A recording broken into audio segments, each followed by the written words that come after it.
You have to admire ITV2's chutzpah or maybe just marvel at the sheer laziness in managing to create a cheap and unnecessarily convoluted rip-off of the summer Solway success story Love Island.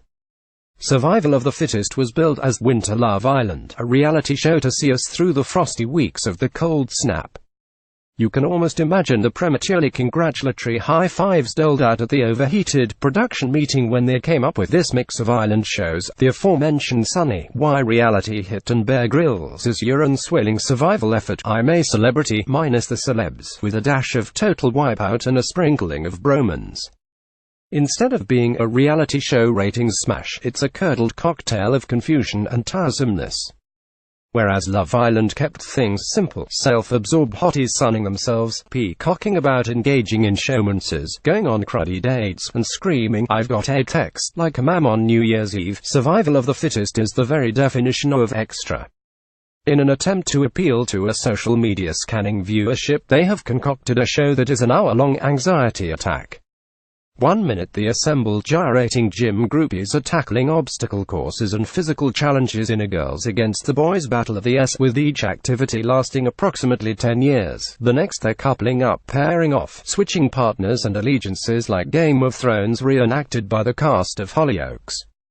Unlike Love Island, or Game of Thrones for that matter, it's not clear whether these couplings are part of some kind of strategy. In fact, on Survival of the Fittest nothing is clear. It's a reality riddle that upon each viewing becomes more perplexing and infuriating than trying to drunkenly explain the plot of the new series of Twin Peaks to a toddler. Do the contestants vote each other off? Does it actually matter who wins the challenges if the public can vote people off? Can the public vote people off? Is anyone even watching to garner a public vote?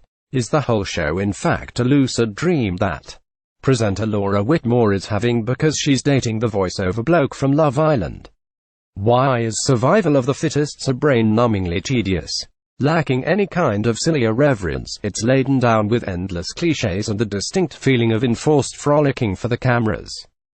Tattooed Tank Warren stares straight over the shoulder of Mariam, pouting at the lens, zooming in on him when giving his best self-effacing speech. It doesn't really matter as she's busy practicing her patronizing platitude, scattering her conversation with a rudimentary consoling coo of "Aw babes," complete with supportive head tilts.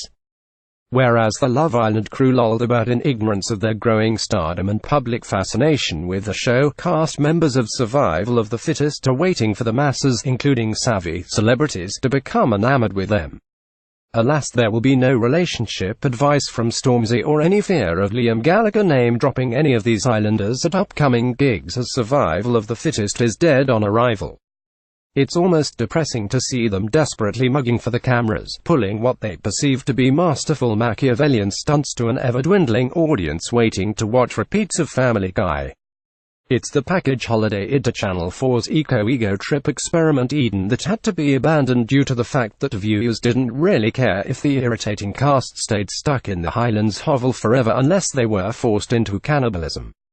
Maybe Survival of the Fittest will continue on in a parallel universe, a dire display of Darwinian theory, where the fitness-focused gals and brothers rut like rats and run about human hamsters stuck on a wheel eagerly anticipating the final best bits montage.